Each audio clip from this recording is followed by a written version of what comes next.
Hello children, welcome back to our class. Now we are dealing with the chapter cell, its structure and functions. Okay. So till now we have discussed about the cell membrane and cell wall. Today's class we are going to learn more about the nucleus. Okay. So this is the nucleus. If you observe the structure of the nucleus, so we cannot observe the internal structure of the nucleus with the help of the compound microscope. To observe this, we need electronic microscope. Okay. So, how to see this nucleus in the cell? To know that we are going to perform an activity that is nothing but the how we observe the animal cheek cell. So, already we discussed about that one, that taking out the small piece of the cheek cell, that is nothing but the internal layer of our mouth. We have to take out that piece, and before taking that piece we have to clean our mouth carefully, and we should scrap the cheek cell or the internal layer, that is we call it as the buccal mucosa. So take out that, and before placing it over the glass slide, we have to first add some amount of saline, nothing but the salt water, but here saline is different, that is what we use for the patients to give the. So here the saline, why we are adding this saline means to take out the salt water, that is nothing but the salt water. We are taking that to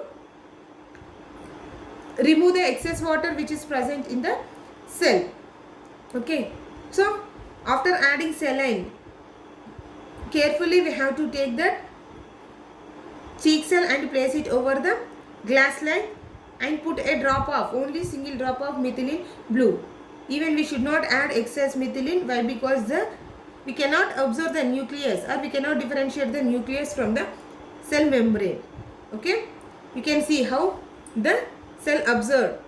Means if you add excess, we cannot observe the nucleus clearly. Here the cytoplasm is also filled with the, cytoplasm is also observed the methylene blue if you add excess. Okay. Then after adding the methylene blue, we have to wait for a while, and we have to take out the excess strain. We have to take out that excess strain with the help of the cloth or paper. Next, we have to add a drop of glycerin over it. Why we have to add glycerin means to make the cell moist. The cell should not dry. That's why we have to keep the cell moist. That's why we have to add the glycerin over it. Next, place a cover slip over it, and we have to press. We have to press with the help of the toothpick or any needle over the cover slip.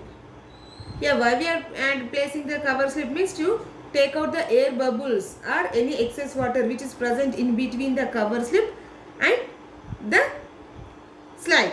Here first we have placed the slide, over it we have placed the cheek cell and added methylene blue and glycerin. Then we have placed the cover slip over the cell, cheek cell. So to remove the excess water or to remove the air bubbles, we have to press over the cover slip. Okay.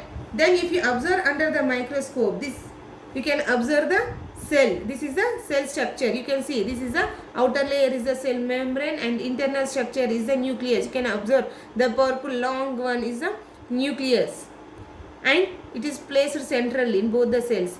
And next the fluid is filled with the cytoplasm. Okay. So this is the structure you can observe under the microscope with the help of the compound microscope. Okay. So the first scientist was a Robert Hooke, who observed the nucleus in the 1831. In the year 1831, he observed the nucleus within the cell, and he thought that there is no function of it. Later he came to know that it is the most important organelle of the cell, and the nucleus itself control the cell. Means it only the nucleus will control all the internal functions of the cell. That's why he called it as cell control room. Here he called this nucleus as a cell control room. So here the nucleus is the largest and most different from other organelles. If you observe with the, if you compare with the other organelles, it is a different one. Okay. Sheldon, who was one of the most prominent scientists who proposed the cell theory, that the new cells were created by the nucleus only. Here Sheldon, he was a scientist. He proposed the cell theory, and he only said that the nucleus, this is a nucleus. The nucleus is responsible for the formation of the new cell. Means how the cell will be replicated or duplicated. So you will learn in the next classes about that one. How the budding happens in the, okay, how the budding or fragmentation. We have learned about the process of reproduction in the chapter 7th only. How that happens? Yeah, by dividing the plants, dividing its nucleus into two halves, same as here. So here the nucleus will help in the formation of the formation of the new cells, and he called it as cytoblast. Okay, it is an important point. He called the nucleus as cytoblast.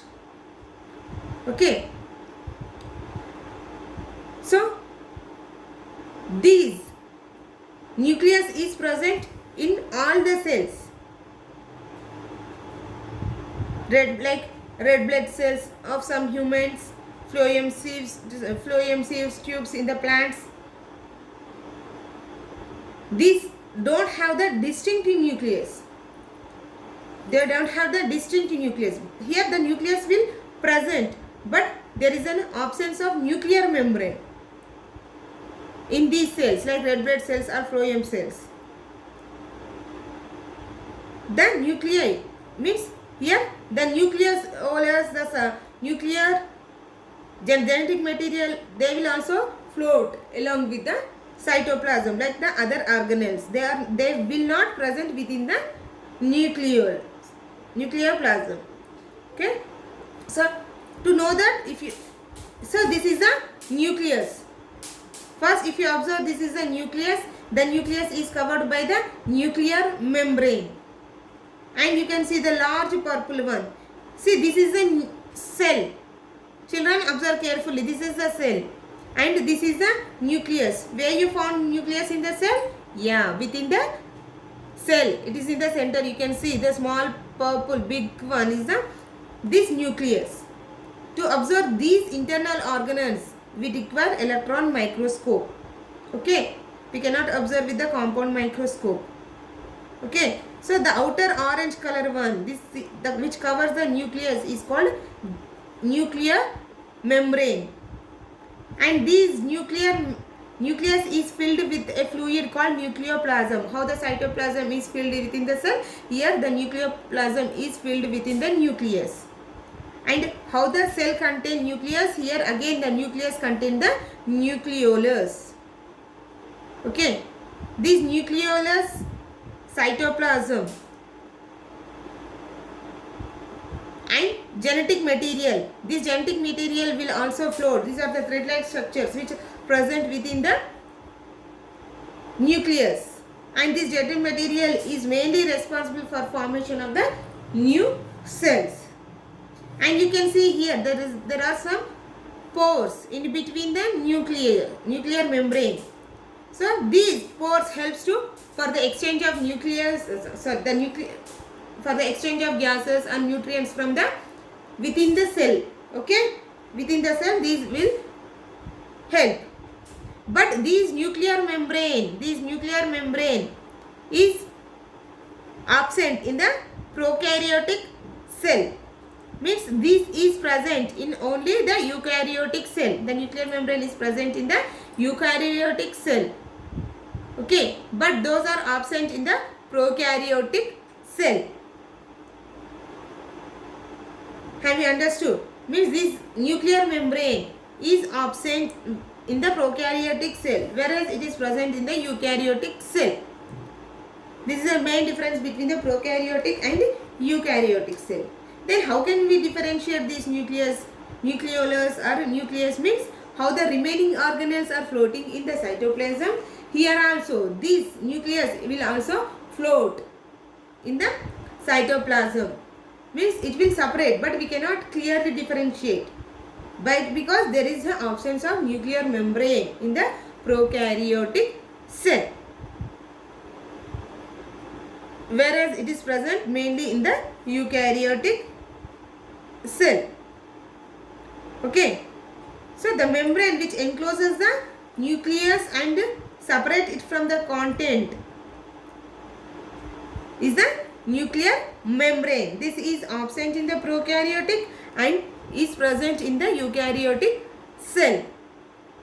Okay, so how the cell, means there is a small differences between the cell, how the cell contains cell membrane. Here also the nucleus contains nuclear membrane. How the cell contains nucleus, here also again it contains nucleolus. So cell is filled with the cytoplasm, here the cell is filled with the nucleoplasm. Okay, so there are some similarities between the cell and the nucleus. Okay, so this is about the cell and this is about the nucleus. So here the bacterium which comes under prokaryotic cell, the bacterium comes under prokaryotic cell, but there are cyanobacteria or blue-green algae belongs to another category. Okay. So next coming to the cytoplasm. Here what is the cytoplasm? Yes, the fluid of the cell, we call it as cytoplasm. And it takes only the cytoplasm, what is the function means? To maintain the cell, it maintains the cell balance, means it observes in the absorption of the nucleus, maintains the cell contents. It absorbs only little amount of strain when we give the strains. Okay, you can see here how the nucleus is very thick, or other organelles absorb more amount of the methylene blue, whereas the cytoplasm it is somewhat light, means it won't absorb much strain. And it is a fluid. Here cytoplasm is nothing but the fluid filled content, and it is also again bounded by the nuclear membrane. Here it separates, means one cell to another cell. We are differentiating with the help of the plasma membrane, nothing but cell membrane. And within this cell are many organelles will float. Many organelles like Golgi complex, mitochondria, they will float within this cell and helps in the specific function of the cell. Okay, and the cell organelles are enclosed in the membrane. All the organelles are enclosed in the membrane. But in prokaryotic cell, besides the absence of different membrane, that is the nuclear membrane, the nucleus is also float. The nucleus will also float in the cytoplasm. Okay. So this is about the cytoplasm.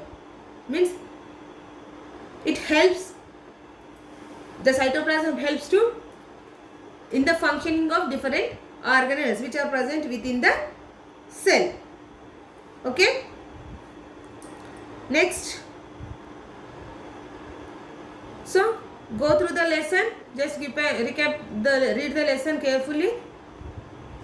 We will learn more about different organelles in the next class. Thank you, children. Hope you understood about this class.